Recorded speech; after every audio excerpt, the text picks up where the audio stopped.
एक आदमी ने चुपके से अपनी शादी के कमरे में एक कैमरा छिपा दिया, लेकिन जैसे ही उसने कैमरा छिपाया, उसकी मंगेतर एक रईस लड़के के साथ कमरे में दाखिल हो गई। उसे वहां देखकर मंगेतर घबरा गई और घबरा कर कहने लगी कि वो आदमी उसका मेकअप आर्टिस्ट है। आदमी जानता था कि वह झूठ बोल रही है, लेकिन उसने उसे तुरंत बेनकाब नहीं किया। उसने बस इतना कहा कि शादी शुरू होने वाली है, जल्दी तैयार हो जाओ, और कमरे से बाहर निकल गया। जैसे ही वह बाहर गया, रईस लड़का बेकाबू होकर उसकी मंगेतर को अपनी बाहों में भर लेता है। वो चाहता था कि शादी के दिन ही दूल्हे को धोखा देकर उसे पूरी तरह नीचा दिखाए, पर उसे नहीं पता था कि ये सब बाहर खड़ा वही आदमी देख रहा था। मंगेतर और उसके प्रेमी के बीच का यह घिनौना दृश्य देखकर उसका खून खौल उठा।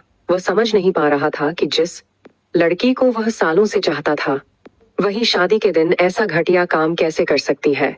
क्रोध से भरकर उसने दीवार में घूंसा मार दिया, लेकिन खुद को संभाल कर उसने निर्णय लिया कि वह इसी वीडियो का इस्तेमाल कर इन दोनों से बदला लेगा।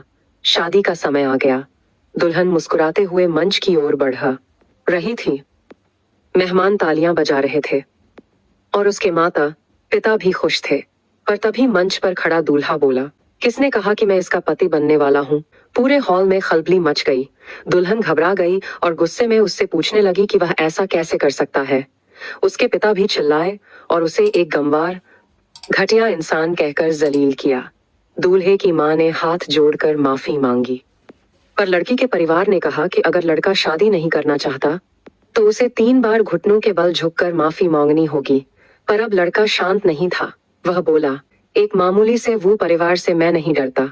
ये शादी तो मैं यहीं तोड़ रहा हूँ। यह कहकर उसने अंगूठी जमीन पर फेंक दी और अपने माता पिता को लेकर चला गया।